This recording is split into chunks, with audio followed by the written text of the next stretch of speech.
This is another episode of Design Your Dream Home with Doug and Steve. And now the architects, Doug Patt and Stephen Chung. You are watching or listening to the Design Your Dream Home podcast with Doug and Steve. I am Steve. That is Doug. Good morning, Doug. How are you? Good morning, Stephen. Good to see you, man. How was your weekend? You know what we did this past weekend, kind of long weekend? As you know, I like to do this thing. We'll take a little mini vacation where I look for architect design homes. So we found something kind of interesting, a black cabin in New Hampshire in the White Mountains. Really? Not a huge place, but just I'm always looking for kind of neat design homes. And that's really what I look for first. Then it's like the area and what to do. But it's really, I try to find these places. I don't know, I just like the idea of being in some architect's, home, and not an architect's home, architect design home, and sort of look around and, sort of think about all the details and what I'm looking at, how they decided the house, what it's made of, all of that. So I always enjoy that. That's so cool, Stephen.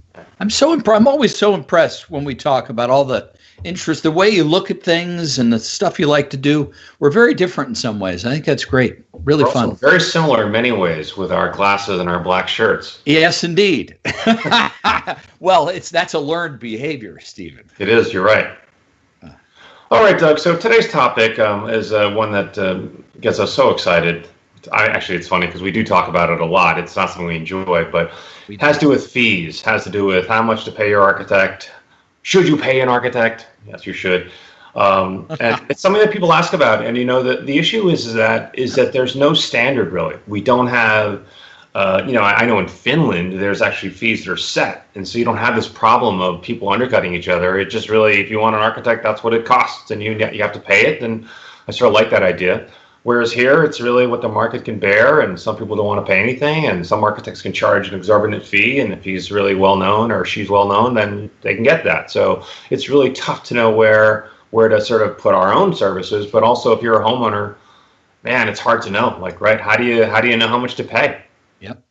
So how do you broach the subject, just sort of generally before we get into our tips? Well, I'll tell you what, I mean, I've been doing this for 20 some years, and I always fall back on the same scenario, and I'll talk about that in terms of how I like to do things, but it's the way it's kind of comfortable to me in terms of how I'm going to bill or what I'm looking for from a client. So doing a little research on this was helpful because it's getting me to think a little bit outside the box in terms of how I charge, how I talk to a client, and what I'm looking for in terms of money. So it's a tough subject because nobody really likes to talk about money, right? And we don't like to talk about money with our clients. We don't want to upset them. We're happy to be working, and we want to do a good job for them, and we're conscientious by nature. So anyway, it's a great topic, and I look forward to discussing it. Yeah, one thing we should note is that architects don't talk about fees to each other either. And so when I was a younger architect, I would ask people, and no one really wanted to talk about it. They wouldn't give me any insight or any advice, or it's just very private. And that doesn't help anybody. I mean, we really have no idea what to charge and what's realistic. And I think that this podcast hopefully would be useful for others because, when I have friends, I say, hey, Doug, how much you charge? And Doug, I'm not allowed to answer. I ask other friends. I say, hey, Jim, what do you charge? Right. And they said, what? I said, is it so bad that I ask? I don't know what to charge. What should I charge somebody? So this is funny. I think about it as you're discussing it. I'm thinking about it kind of like the sex talk that you want your parents. You kind of need your parents to give you, right? Because you have no idea. Otherwise, you're going to learn it on the street. You're going to learn it in school. So, but nobody wants to talk about it, especially your folks. So anyway, at least they used to not. But it's kind of like that. Nobody talks about it. It's quietly discussed, and it's everybody else's business, and it's private. And so anyway, we'll talk a little bit about that today. All right. So why don't you, on the subject of fees and how much you should pay your professional, why don't you kick it off with your first tip? Absolutely. So my first tip is before you even talk numbers, you got to know what you want. So design your dream home people, right? These are people that want to design their own home. Most likely, they're going to look for a little professional help, whether or not they're buying it in a book or they're going to go talk to a draftsman or hopefully even an architect. You've got to know what you want before you can actually talk numbers. So let me describe that a little bit better. So do you want design services? Is that what you're looking for? And then you're going to kind of take it from there. Or do you want a set of documents that you can build from? Is that important to you? Or is that something you can generate somehow on your own? Or do you want a set of documents that are just for procuring a permit? Is that the only thing that's important to you? And the contractor can kind of take it from there. So, and the other thing to think about that architects think about a lot is how much detail are you looking for? Now, I would say this is probably the one thing that is really overlooked by most people. A house is a house. It is what it is. It has doors and windows and trim and drywall and paint and finishes, but it's really simple in their mind. It's a very straightforward thing. But when you get into the nuts and bolts of buildings, particularly in the higher end, those details are critical because that's what you're living with. And those are the things that fail. That's why your roof leaks. That's why you have challenges long term. So what level of detail are you looking for? And if you're building a nice house, you should be looking for a decent level of detail to get something you really want. And then lastly, I would say, do you want somebody to observe construction? Are you thinking, gosh, it would be nice to have somebody on site who's not the contractor? Steve is going to talk about this a little later. Who's not the contractor, who's not the owner, but had a lot to do with the design. Do you want them on site once a week, looking at the building, talking to the contractors, going through the details and making sure it's getting done the way you and all parties want it to get done? And I will tell you from over 20 years of experience doing this, it is really valuable to have an architect on site. And many times we'll have meetings. Let's say we're right in the middle of construction. This is happening right now. And I was going to be away for a week. So what I did was I said, look, I'm not going to come to our group meeting, but I'm going to come earlier in the week and I'm going to meet with the contractor all by myself and we're going to go through everything. And my gosh, we went through so many things that really needed to be addressed that day. And it's funny, it's even on the days you think there's nothing to talk about. By the time you're done, you've been there for 4 hours and you've talked to 5 different subcontractors. These things come up. It's really important to have a professional on site. So before you can get your head around what am I going to spend? What is this going to cost me? It's not like a product on a shelf somewhere. You've got to have an idea about what do you really want. So give that some thought before we discuss the numbers. So that's my first tip. You got to know what you want. Oh, that's great. It's a great tip. So this subject for me is, I have a lot of different thoughts on it and it's hard to be organized about it. So I'll just try to first start with the beginning. And again, goes back to this, do I need one at all? And I think that a lot of people that want to design their own dream home, already that sort of says that they're kind of motivated, they are interested. They may know more than, let's say, your average person and feel because of their, let's say, just collecting materials, having some experience, interior decorating, watching HGTV a lot, picking up 3D Architect or some software from Staples, they feel they can do it. And they might be able to do it without an architect. I think ultimately you will need an architect or at least a structural engineer to help for the permit and the drawings and all of that. But it's conceivable that somebody who is a sort of DIY type, a motivated DIY type, could do it alone. And maybe you can get what you want. But for so many reasons, I really feel like if one thinks about an architect not as someone who's going to design this for me, and it's something that happens over there, and then I sort of give them some data, and then they'll send back what I'm hoping will be my dream home. If you think about it more like a collaborator and even an agent, I think these are terms that I kind of throw out there. Because often people just think that we're only creators and we sort of create something over there and we bring it over here and say, is this what you want? And I think about it much more collaboratively, especially with people like developers or, as I say, some homeowners which are very motivated. They want to be very involved in the process, and that's fine. I like that. It has a lot to do with what you're talking about, with knowing what you want. And I think that people like that are often, I think, very perceptive, and I think that they really do appreciate when they think about a problem a certain way and you say, give me 5 minutes and come back with here's 6 ways to look at it. Here are the reasons why. Here's some different approaches. I think after a short amount of time, they think, okay, I get it. You've been doing this for a while. That's why I'm hiring you, because you kind of have seen all of this. You know these different approaches, different alternatives. You can help me sort of cycle through all of these different ideas. I think that the key then for this first tip is think about your architect as a collaborator, not someone that you're hiring to do something and then they sort of give it to you, but rather you're working together. I mean, it's really a process which goes back and forth. You're working together with this person. You are, as Doug mentioned, you are explaining what you want. This person's helping you to define what you want even. And then through the cycling through this, all these different possibilities, you're able to kind of see the problem. I mean, you're able to really understand what you're looking for just by having someone who's been through it many, many times. The other part about this is I talk about being an agent, and I'm going to get into more of this in my second and third tip, but often homeowner thinks I'll just directly deal with the contractor. And sometimes that can work. I think it's best to have that agent in between, let's say the architect working on your behalf. Sometimes there's tough conversations you want to have with the builder, and it's a lot easier if it's coming through the architect who is a professional and can sort of keep you out of it. You can be the good guy. Let the architect be the sort of the tough guy or the tough girl, whatever it is, and let them really be acting on your behalf. So you really can say what you want, and then the architect can find a way to sort of transmit that, communicate that with builder, and vice versa. It goes both ways.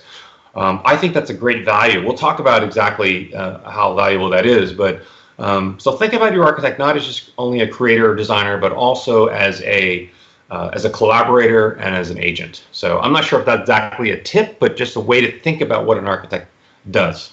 That's exactly right. I mean, I think one of the big challenges is that when people start a project, they don't necessarily think they need help because they've never been through the process. I liken this to a kind of problem of pain in that, you know, if people haven't experienced the pain of doing something, they don't know what they're about to experience. And that's the big challenge with many things when people don't think they need help. Right. Is they don't think, they don't think they need help because they don't think they're going to experience any challenges or any pain. And they're going to, for sure, if they're going to do this on their own. So, the example, Doug, I use often, sorry to interrupt there, is I often say, they said, oh, do I need to hire an architect? And I say, well, I was thinking about getting laser surgery. But what I realized is I went online, I read a bunch of articles about it. Actually, I watched a YouTube instructional. It doesn't look that hard. I think I can get a guy who just graduated from school. He's not a licensed, laser person, but I understand the process. I can do it for like a third the cost. And I think I understand it. I'm going to have this person do laser surgery on me. So I think I kind of want to pay what it because I really want to be able to see well, and I need someone who's a professional, has experience to help me. So maybe not exactly the same thing, but that's kind of how I think about it. Why would you risk hundreds of thousands of dollars on just trying to save a little bit here and not have someone help you? I never get that, but anyway. I get it. I mean, we make that mistake all the time at home. Just with projects around here, I'm always thinking, well, how can I get it done as cheaply as possible and as good as possible? I mean, I do the same thing. So, I mean, it's human nature. Okay, so my second tip, discuss with your architect or design professional whether or not you want to pay hourly, whether or not you want to pay a percentage of the project, or a fee for services. So I'll go through each one of those briefly. So I said earlier that I kind of fall back on my habits, and my habit is to go to a client, and when they say, what are you going to charge? I say, well, we can start with hourly. We'll start there. And, hourly is a nice way to charge a client because if you've never worked with them before, they don't really know you, at least they're kind of paying you as you go. And so they can say, wait a minute, this is not going well and we're going to stop. And at least you've gotten paid. And it's been a very simple process, and it's just an hourly rate. The challenge there, of course, with clients is if you hand over a kind of a relatively large number, they think, wow, why am I paying so much money for you on an hourly basis? I'd rather pay a fee for services. Now, when you think about it, most most professionals are charging in that way, right? I mean, think about an attorney charges you on an hourly rate, and I would think many other professionals do the same kind of thing. So people are used to paying that hourly rate. Now, what I like to do and what I've seen in the past is charging an hourly rate for projects that are kind of that are too small, or there are lots of unknowns. It's a little nebulous in the beginning. We don't really know where we're going. And like I said, the client may not be comfortable with you. You will want to, hourly is a great way to charge for a project like that, at least in my experience. Mm-hmm. The challenge here that I have found, now this may be only on high-end residential jobs, but the challenge here for the architect is, in my experience, you do not make as much money as if you were charging a percentage for a project. Now, that may be very job specific for me, but what tends to happen on just about every project I work on, and these are multi-million-dollar jobs, they grow, and they can grow kind of exponentially. So you may start in the $1 million range and get to the $2 million range in a year. And just think about that. I mean, if you're working on a percentage basis, it's very, very good for the architect. Now, that is not to say that we're not working the whole time. You know, we're getting paid, but we're actually doing work relative to that project as it grows. So that is one way to look at it if I want to pay an hourly rate. The second way to charge is, of course, percentage. Now, this is much more common on larger projects, the projects that I work with up in Greenwich, and most that I know, most architectural offices will charge on a percentage base. And I'll talk a little bit more about those percentages in the next tip. But my experience is if you're working on a larger project, you want to charge on a percentage basis, and that can work to the advantage of the architect. Of course, it can also be a real challenge because you can end up spending tons of time on the thing and not working up to that percentage. But that my experience is that it generally pays. The other thing you can do, I should add, is if you work hourly, you can add a cap on that as well. So you can say hourly up to 10% of the project cost or 12% of the project cost. Now, the challenge with an owner on a percentage base is that there's always a perception that the architect wants to grow the size of the project so they make more money. And that really is a misnomer. I mean, if you're in this business, you've made it to where you actually have clients and you're doing jobs and you've been working for 15 or 20 years.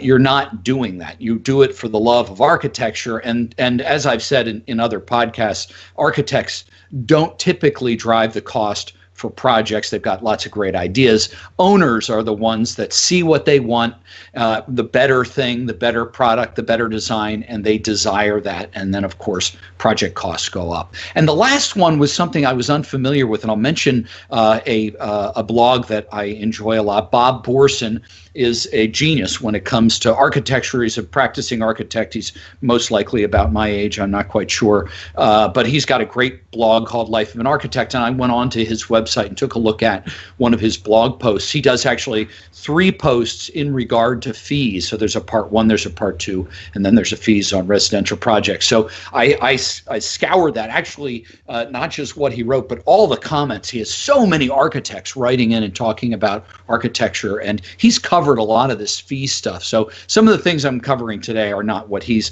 discussed, but I'm definitely tapping into a couple of his blog posts, which were really wonderful. So the last one, which I saw, was an architect that chooses to charge on a fee for services kind of basis. So they said they design like 20 or 30 houses a year. They know exactly what it takes to design those homes. They've got, it sounds like, the same kind of client for each one of those. And then they simply charge a fee. The only way you're really going to get away with that is if you spell it out very clearly in the paperwork and then describe to the client in detail exactly what they're getting on every one of these stages. Otherwise, I would imagine this turns into a sideshow. But it does work, apparently, and they love that. It works really well for that office. And so a fee for services basis, which I am certain, outside of architecture, is a great way. You see that all the time. People charge fee for services, but very, very difficult to do as an architect. But that's definitely another way that your architect can be charging you. So anyway, 3 interesting ways, different ways to charge for services. Alrighty, excellent tip, Doug. My and there's a lot more. There's a lot more there we can talk about. I'm sure we'll circle back to it. But my second tip has to do with the different phases, and specifically bidding negotiation. So an architect typically with a contract will give you, here's what I do. Here's a schematic design phase, there's a design development phase, there's a construction drawing phase, there's a bidding negotiation phase, and there's construction administration. In this bidding negotiation phase, which is often marginalized, people sort of put that as a sort of smaller number. I'm always amazed by that, because this is really where an architect can, as your agent, save you a lot of money. Now, there's a couple of things. Now, bidding negotiation, this phase is where you take the construction drawings and you say, I'm going to bid it out. I'm going to get a couple of contractors, let's say. I'm going to bid it to 3 contractors. These 3 contractors are going to take the drawings and begin to estimate the costs for the entire house, let's say. Those numbers will come back wildly all over the place. Let's say that you think the job's going to be $200,000. One guy's going to be $150, one guy's going to be a $250, the other guy's going to be a $400. You're going to say, oh my God, so let's just go with the low end. No, he's maybe missing something. Maybe the big guy is missing something. But you have to go through those things. Our architect has to go through each of those bids, each line item, to figure out, are these guys all talking apples to apples?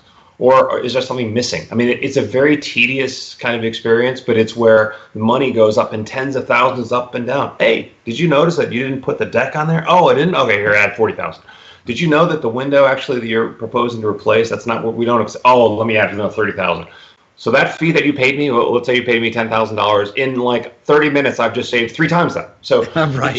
this is, I find, bidding negotiation where the numbers go wildly up and down. So let's say we find one contractor, we like this guy, the price seems to be in line, and it seems like he understands the drawings well, and this seems like a pretty good number. So here's my number, it's 220. And now we're negotiating, right? I'm saying, well, can we work on this a little bit? And we go back and forth. So again, what's that worth to the homeowner? I mean, does the homeowner are they able to do that? Are they able to say to the contractor, I only want to pay $150? Contractor says, we'll see you later. I mean, do they have that? I mean, they may be a negotiator in something else, but do they know really what this job should cost, and really how to push, or where to pull, or where we can sort of save some money here or there? It's, by the way, it's always saving money. It's not spending more. So it's always about how to find the right number. And by the way, getting the number down to a place where the contractor is not comfortable but agrees is not good either, because that means somewhere something's going to be cut, something's going to happen, corners are cut, something's going to happen. So it's really about knowing, by reading the situation, about where this should be, right? And what's that worth to you? I mean, that agency, the architect is agent, through experience, kind of knowing what this job should cost, having a feeling for this contractor, their schedule, your schedule, and sort of trying to understand all of these parameters. It's a lot of art, really. It's not science, and it's really trying to figure out, really what makes sense, what's the best fit, and then really acting on your behalf as the homeowner, as the agent, really trying to figure out who the right guy is, what the right price should be, what makes sense, and really going through each line item and kind of knowing what it should be. So it's a lot of art there, and I can't imagine going through that without having an agent on your side. I mean, I just try to think about if I was, I don't know, buying a car, or I was into fancy cars, and I was sort of trying to buy cars from a garage shop. The guy knows everything, and he says, this is what this costs. And I say, I have no idea. Is that the right price? I don't know. I looked online. It seems that's the right price, but I don't know every single aspect of the car. I would feel so uncomfortable. But if I had someone with me that said, you know what, Stephen, I don't know. I think that doesn't look quite right. I would, this is probably the right number. I would pay so much for that, right? And that's what you're paying for, part of it. So don't ever underestimate the bidding negotiation part of the contract with the architect. That is such a critical component, and what I find is what I provide almost often the most value, at least tangible, where someone can see. And just one quick example. For this house in Florida I'm doing, there's a huge order from a big company for materials, tiles and flooring and on, cabinets and all of that. And basically they came back with a number which was quite high, and just through one call and quite some discussion, and talking about our past experience and things we've done together, and try to give me a better number, and we knocked 30-40% off on the job. So I think we knocked $30,000 off of that order just right there. So that's big value. I mean, of course, I let the owner know, right? Look, I just saved you $40,000 in one phone call. So hope you appreciate that. So anyway, that's bidding negotiation, critical component. Let the architect really work on your behalf. I love it, man.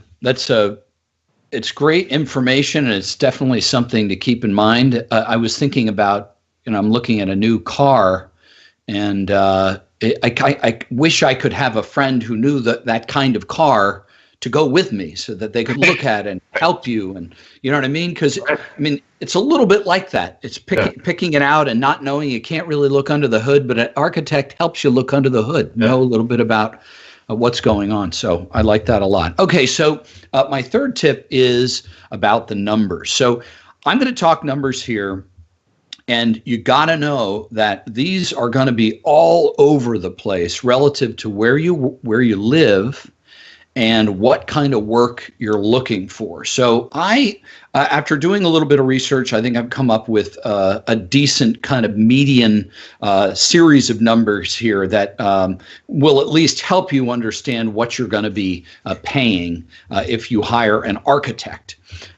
So if we're talking about hourly rates, in a firm, you will have a principal, right? Somebody that's running that firm. Now, in my case, I am the principal, and I'm also the project manager, the project architect. I do just about everything. And then I might have one or two people that serve as drafts persons that I hire.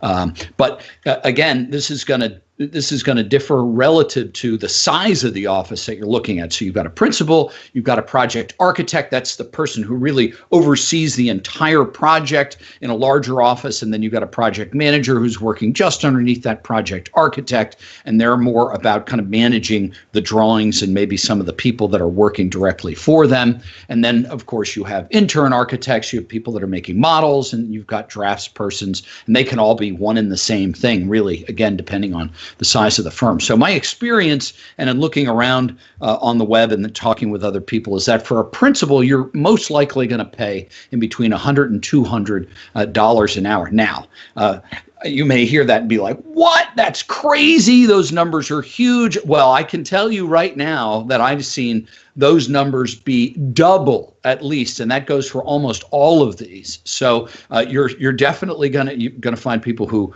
charge less, and you're going to find people that charge more. But I think a decent number for a principal in a decent sized firm is probably going to be $100 to $200 an hour. Now, for the project architect or associate principal, project manager level person in an office, you're most likely going to see a bill of $100 to, let's say, $125, maybe even $150 an hour for those professionals. And then as you work your way down, intern architects and drafts persons, you'll probably see numbers in the range of $50 to $75 an hour. Again, these numbers can really be significantly larger than this. And of course, if you're simply hiring somebody who's going to do all that work and they're not an architect, maybe you'll end up paying $50 or $75 an hour for their services. And of course, they're going to do the same kind of job, but they don't have maybe the same kind of experience that an architect does. So I think it's safe. Those are probably safe ranges. And I know, again, they're pretty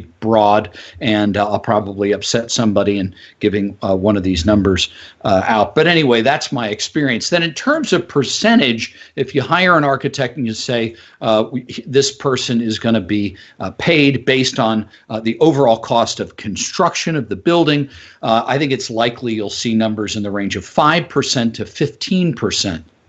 Now, the number has a lot to do with the kind of firm that you're going to and where that firm is and what kind of work they typically do. So, for example, if you go to a firm and you say, we're just looking for a simple set of permit documents and maybe a very streamlined set of construction documents, maybe you'll pay 5 to 7% for a firm like that. I think it's more likely that you'll find a firm that does a relatively thorough job, does a very detailed set of both the permit set and then a construction document set, which may be 4, 5, 7, 10 times the length of that permit set. You'll most likely pay 10 to 12% for that firm, is my experience. And then you can see numbers as high as 15, and I've even seen higher than that for firms. In fact, I was talking to somebody the other day who hired an architect 5 or 6 years ago, and their architect charged 30%. Now,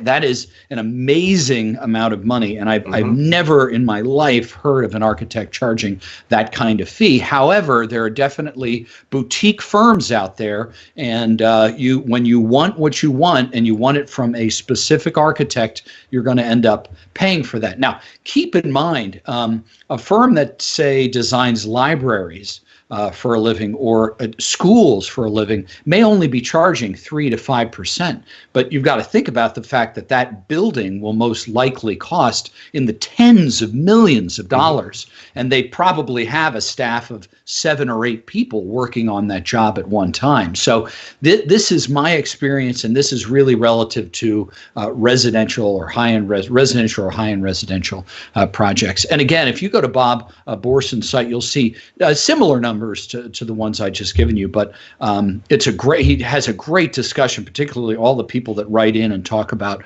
numbers. And again, this is something architects don't love to discuss, is what they're charging and what you should be charging. And I should add, these are kind of generalizations, but my experience anyway. So there you go. Okay, excellent tip. So I'll make my last one quick so we can sort of keep it under our usual time. It has to do with the value of construction administration. You talk about this a little bit, and I know that you are one that spends a lot of time on job sites. And this is a critical. I think anyone could know this. I mean, you really want to have someone there that's overseeing and watching construction as it's going on. And what I find is that when people do not have good drawings, meaning they said, "Oh, I just want to give you some plans," and they, the plans are a couple of sheets of paper, and they say, "Oh, I saved so much money on not paying for all these drawings," then you're going to pay a lot on construction administration because things are not defined, and often those costs are going to be they're going to come in the form of something called a change order, because contractor's going to say, "Well, these plans that you gave me don't specify anything about what you're talking about now. That is a change order. That's going to cost you X." You say, "I don't want to pay that." You say, then we'll just let your house just sit like this. You're stuck. You're really stuck. This is not the way to do it. What the way to do it is to pay for a stack of drawings. This is construction drawing. I mean, this is a huge set of drawings which defines every aspect of the house, from the ventilation fan in the bathroom, to the type of trim, to the hardware, to the knob. I mean, it's all defined. So when that number comes back from contractor, this is the job. I don't want to see any change orders unless the owner has sort of made a change or something. I don't know what, I can't imagine what, but something happens along the way which is unforeseen. So I would just say that let's pay for a good set of drawings, but construction administration is something you have to have an architect with you. And preferably, again, you have good set of drawings. You've got an architect with you that make sure the drawings are being built, executed as drawn. It's critical. So my third is really focus on make sure you have someone with you for construction. That may be a year, but really someone there. It could be once a week, could be less, could be more, but someone there through the process, step by step. Right on, man. Okay, great tip. Awesome.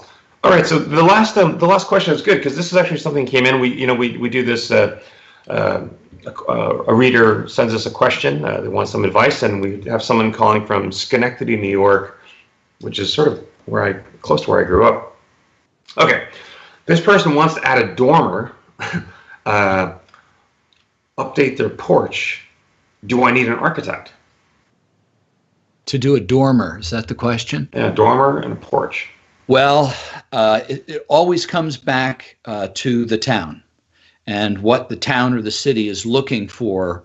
That's where I start. What do they want from you if you're going to do work to your house? So you go down to the town, you say, "I want to put a dormer in my house.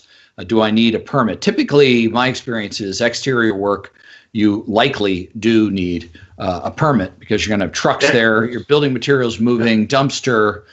So if you do, then you've got to have somebody do that drawing. And unless you're a professional and it has some effect on the design aesthetic of your home, you would likely want to hire a design professional to add a dormer or a series of dormers, because what you're doing is you're not just affecting the shape of the home, but you're going to affect the roofing, the existing roofing, right? So that may need to be torn off. They could find some structural issues, contractors, the whole nine yards. So at the very least, you're going to need a draftsman, and it's likely you're going to need an architect to put together a set of drawings that can go to the town so you can get a permit.